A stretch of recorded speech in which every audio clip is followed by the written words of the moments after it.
ఏం పంపిస్తున్నారు నీతో పాటు? నువ్వు సంపాదించినది ఏది రావటం లేదు. మనం ఈ లోకంలోనికి ఏమీ తీసుకుని రాలేదు. ఈ లోకంలో నుండి దేనిని తీసుకొని పోలేము. ఏం తీసుకెళ్ళిపోయారు? మా నాన్నగారండి 100 ఎకరాల ఆసామి అండి. మరి ఇప్పుడు ఏమయ్యాడు ఆ సామి? ఆసామి వదిలే సామి ఏమయ్యాడు? భూస్వామే మీ సామి. కానీ ఇప్పుడు పోయాడు. ఏం పట్టుకుపోయాడు? ఈ నిజం తెలుసు మరలా మనకి. వేదాంతం చెబుతాం మనం. పట్టుకుపోయేది ఏముందండి అని.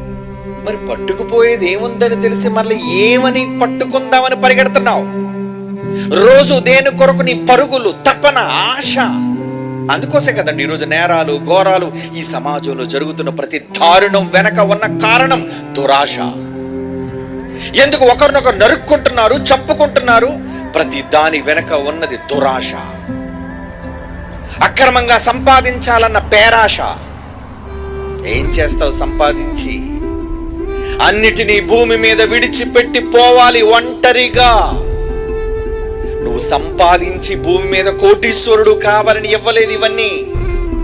నువ్వు బ్రతికే జీవితకాలం 60, 70, 80 సంవత్సరాలు ఉంది ఆయుష్కాలం. అది దేవుని దయ. నీ ఊపిరి ఆయన పెట్టిన భిక్ష.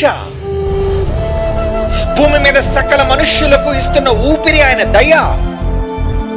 ఎందుకు దయతో నీకు ఊపిరిని ప్రసాదిస్తున్నాడో తెలుసా? ఊపిరి పోయే లోపు నువ్వు ఆయన కొరకు బ్రతకాలి అని.